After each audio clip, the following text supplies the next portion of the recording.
여러분, 안녕하세요. 오늘은 인류 역사상 가장 오래된 기록으로 남아있는 고대 이야기를 들려드리려고 합니다. 이 이야기는 빅뱅이 일어나기 훨씬 전 부처님 석가모니께서 밝혀주신 비밀입니다. 현대 과학에 따르면 우리의 우주는 약 138억 년의 역사를 가지고 있으며 하나의 특이점에서 시작되었다고 합니다. 이 특이점에서는 시간, 공간, 중력, 빛의 속도 등 모든 물리 법칙이 완전히 무너지는 지점입니다. 케임브리지 사전에 따르면 특이점은 매우 독특한 지점으로 정의됩니다.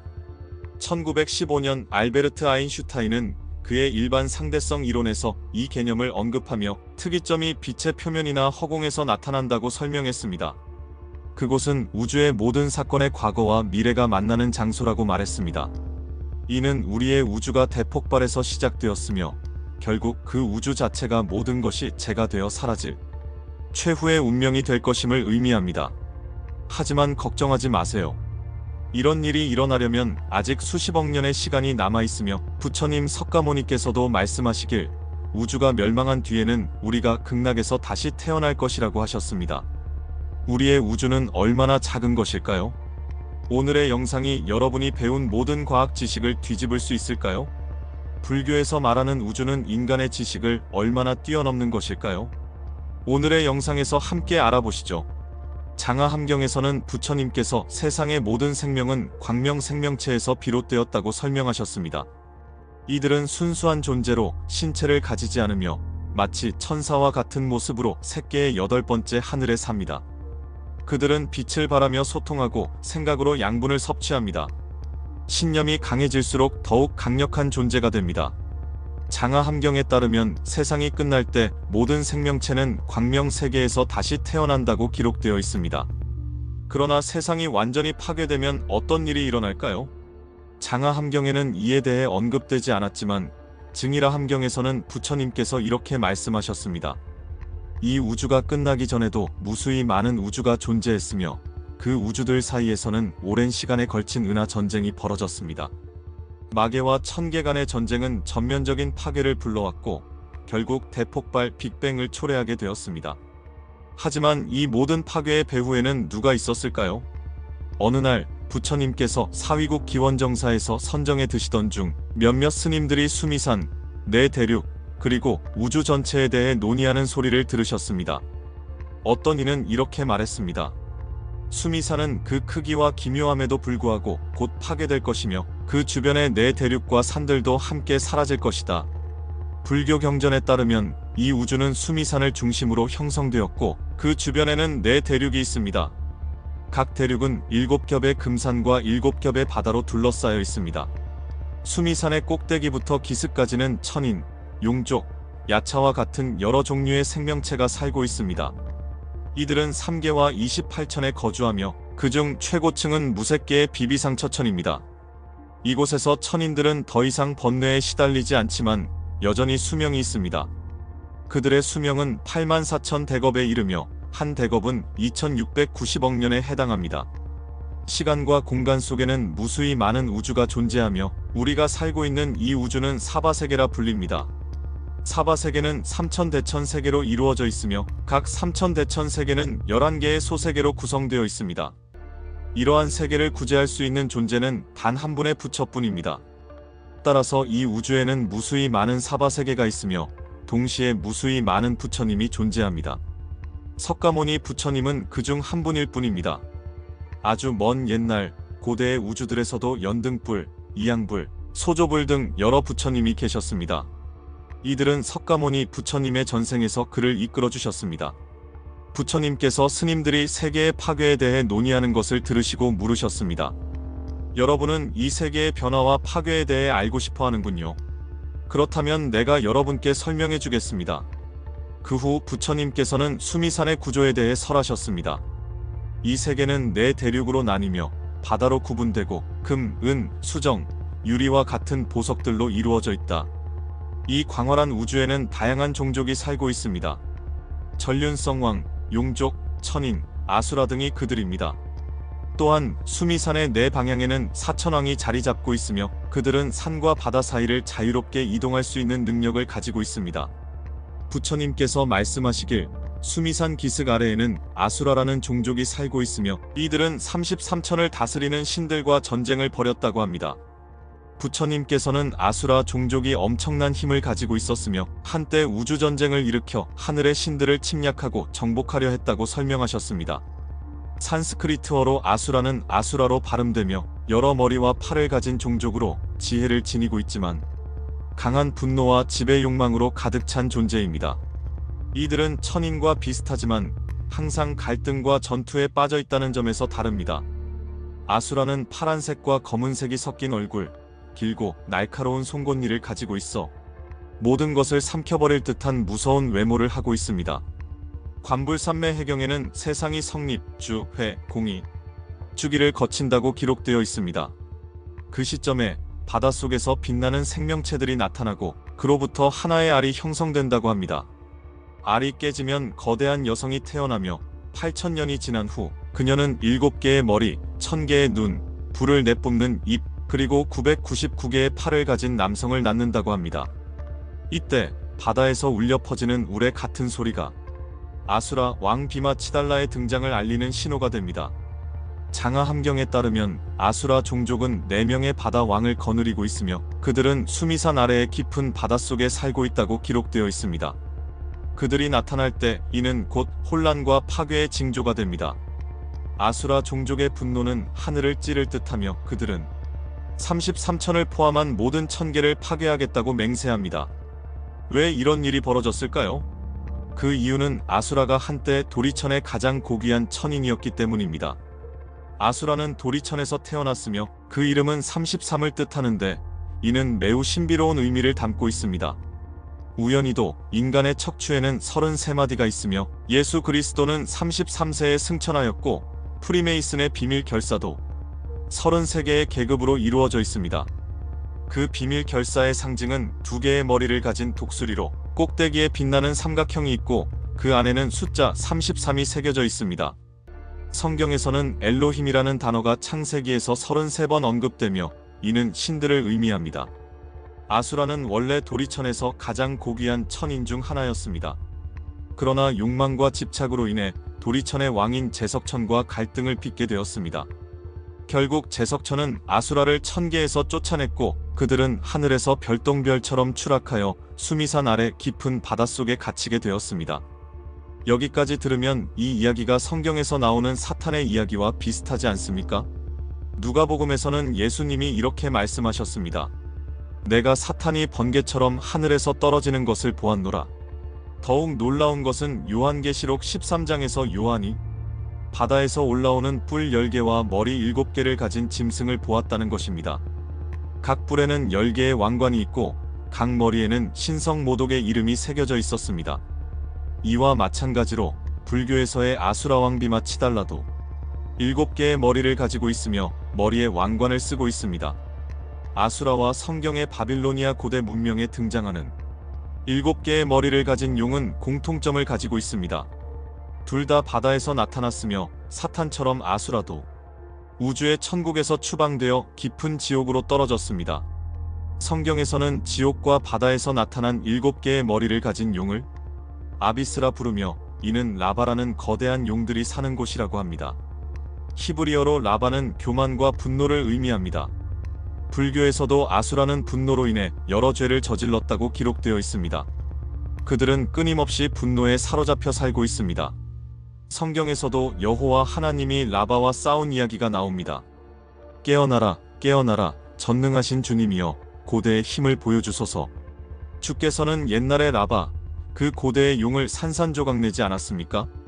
유대교의 한 문헌에서는 하나님께서 구불구불한 용을 창조했다고 기록되어 있습니다. 그들은 수컷과 암컷 용 모두를 가지고 있었으며 만약 이들이 서로 교미한다면 그 후손은 세상을 멸망시킬 수 있을 것이라고 합니다. 유대교에서 예언자 아브라함의 아들 이삭은 이렇게 말했습니다. 바다의 천사는 라합이라 불립니다. 만약 물이 그를 덮지 않는다면 그 악취를 어떤 생명체도 견딜 수 없을 것입니다. 이처럼 성경, 불경, 그리고 유대교는 모두 같은 이야기를 하고 있는 것으로 보입니다. 따라서 여러 종교의 기록을 통해 아수라가 악취를 풍기는 바다의 천사이자 다수의 머리를 가진 용이며 우주의 파괴를 초래한 원인임을 알 수 있습니다.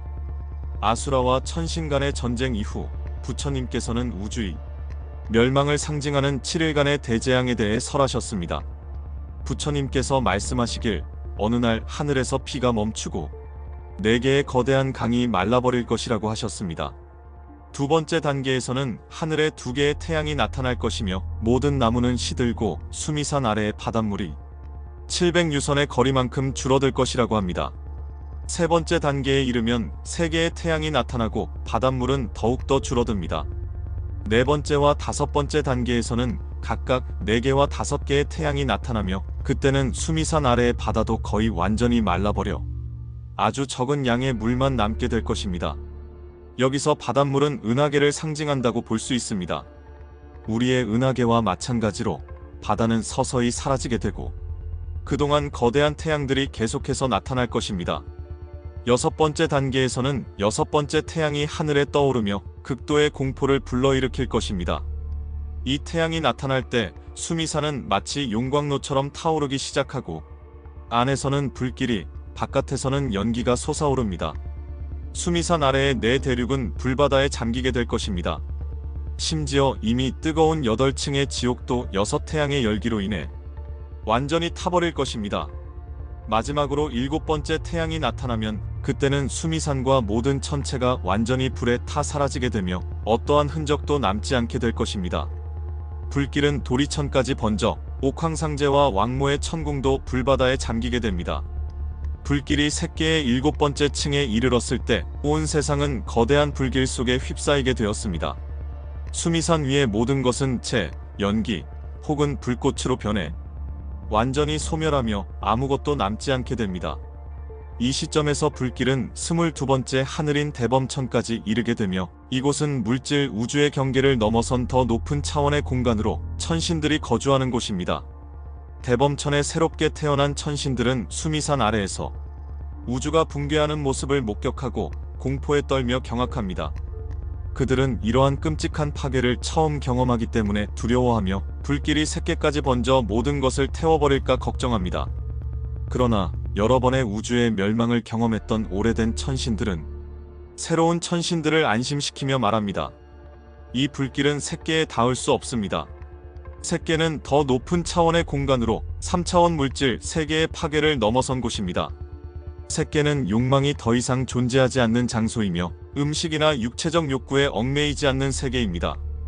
이곳의 존재들은 의식 에너지로 살아가며 마치 마블 영화에 나오는 우주 감시자들처럼 우주의 사건을 관찰하지만 직접적인 영향을 받지 않습니다. 관찰하며 때로는 우려를 느끼기도 하지만 새끼의 존재들은 우주에서 일어나는 사건들로부터 직접적인 영향을 받지 않습니다. 수미산과 그 주변 우주가 불타제로 변했을 때 부처님께서는 모든 물질이 모래알처럼 부서지고 허공으로 사라져 아무것도 남지 않을 것이라고 말씀하셨습니다. 그러나 지옥에 있는 죄 많은 생명들조차도 다시 태어날 것입니다. 지옥과 그들의 죄악이 우주와 함께 소멸되었기 때문입니다. 그 시점에서 우주는 완전한 어둠에 빠지게 됩니다. 태양, 달, 별도 더 이상 존재하지 않게 됩니다. 모든 것이 끝나고 모든 중생은 서방 극락에서 다시 태어나며 새로운 윤회의 순환이 시작됩니다. 멸망의 주기가 끝난 후 불길이 서서히 사라지고 우주는 다시 허공의 상태로 돌아갑니다. 그 허공에서 옅은 안개가 나타나기 시작하며 곧 거대한 구름들이 형성되고 증기로 인해 비가 내립니다. 비는 순수한 물로 삼천대천 세계를 덮어 그 물이 대범천에 이르기까지 차오릅니다. 그때가 되면 비는 멈추고 물이 서서히 줄어들기 시작합니다. 물이 줄어든 뒤에는 수란풍이라 불리는 바람이 불기 시작하며 작은 물결을 일으키고 생명의 순환을 만들어냅니다. 그렇게 점차 수미산이 우주의 안개 속에서 다시 모습을 드러냅니다. 수미산과 함께 수천 개의 산들, 사천왕의 궁전, 그리고 도리천의 궁전들도 우주 속에 다시 나타나게 됩니다. 땅이 굳어지면 땅 속에서 꿀보다도 더 순수한 정수가 나오는데 이를 집이라고 부릅니다. 대범천에서 다시 태어난 천인들은 지비의 매혹을 이기지 못하고 하늘에서 내려와 이를 먹게 됩니다. 이 천인들이 지비를 먹고 나면 3차원 생명체로 변하게 됩니다. 지비를 많이 먹은 천자들은 신이 되지만 그들의 빛나는 몸은 오염되어 살과 뼈를 가진 인간으로 변합니다. 3차원 세계에 들어오게 된 이들은 더 이상 천계로 돌아갈 수 없습니다. 이렇게 해서 새로운 생명이 시작됩니다. 이처럼 부처님께서는 증이라 함경에서 대폭발 빅뱅부터 우주의 윤회까지의 비밀을 밝혀주셨습니다. 그렇다면 부처님의 7태양 이야기가 신뢰할 만한 이야기일까요? 정말로 7개의 거대한 태양이 나타나 은하수를 사라지게 하고 우주를 대폭발로 몰아넣었을까요? 그렇습니다. 이것은 과학과 연결됩니다. 1687년 아이작 뉴턴은 만유인력 법칙을 제안하며 세상의 모든 물체는 서로를 끌어당기는 힘이 있다고 설명했습니다. 리처드 벤틀리라는 목사가 뉴턴의 이론을 읽은 후 그에게 편지를 보내 이런 질문을 했습니다.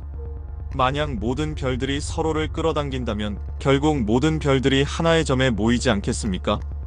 우리가 무한한 별이 있는 무한한 우주에 살고 있다면 결국 모든 것이 한 점에 모이게 되는 것이 아닌가요? 이것이 바로 벤틀리의 역설입니다.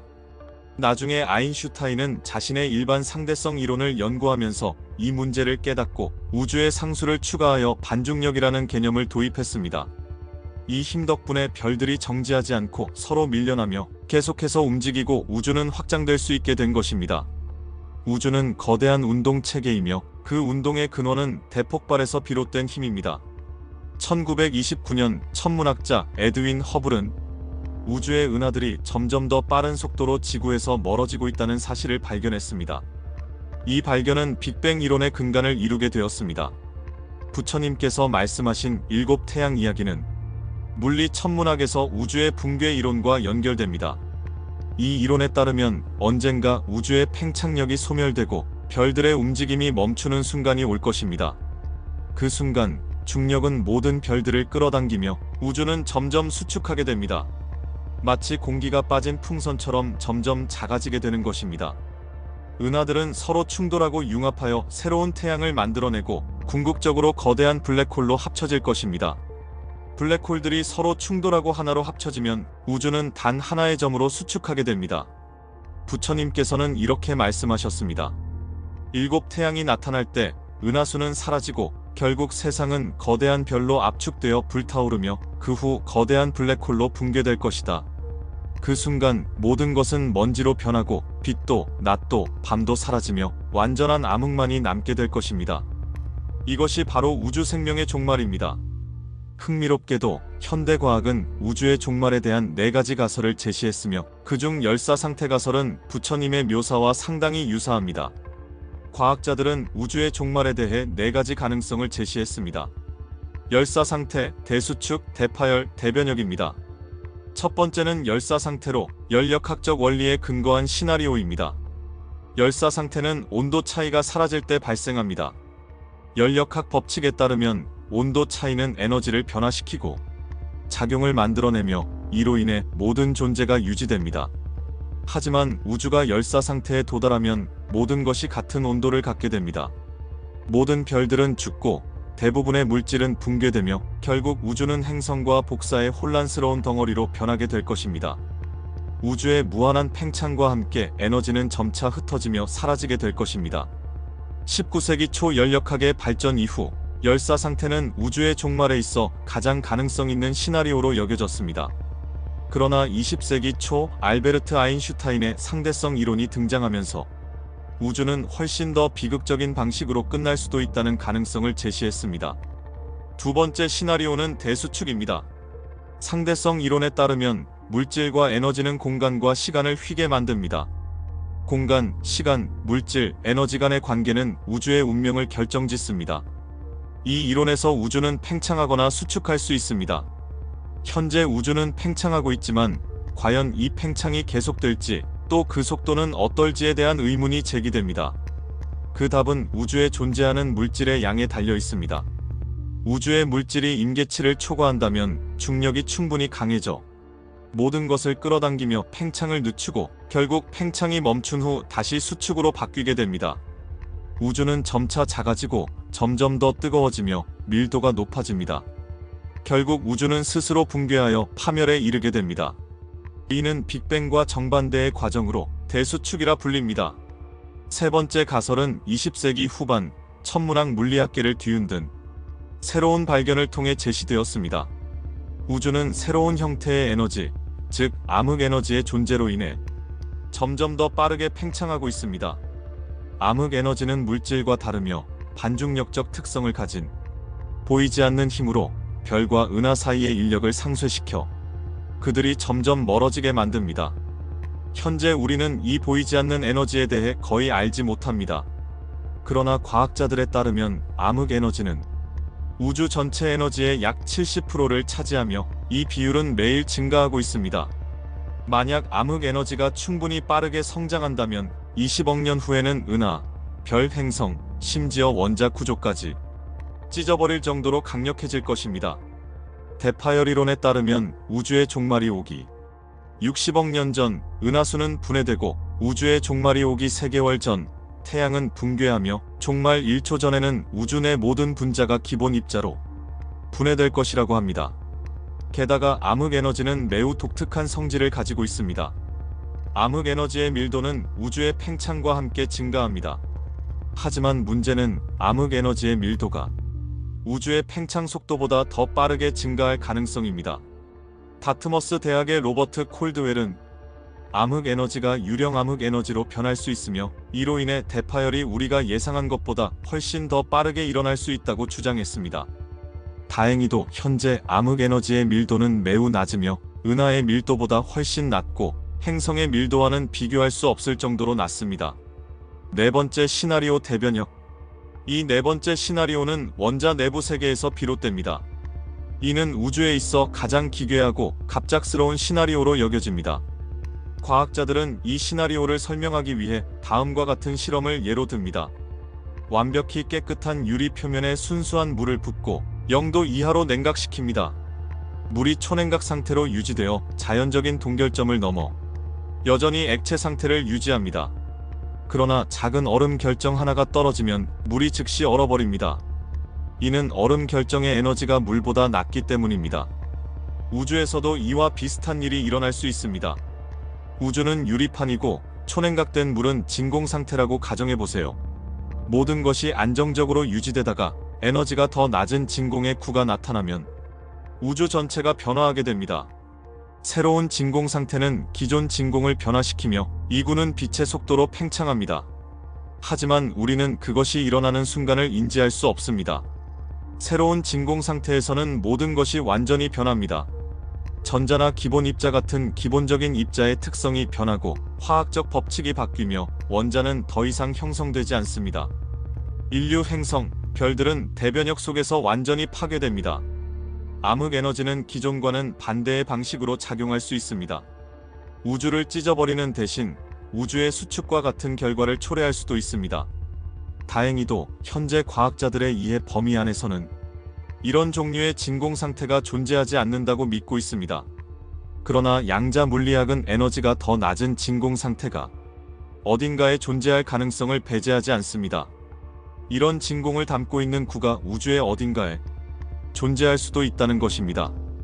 이 모든 가설은 아직 증명되지 않았습니다. 하지만 아마도 이는 우리와 같은 작은 존재들에게는 너무 거대한 이야기일 것입니다.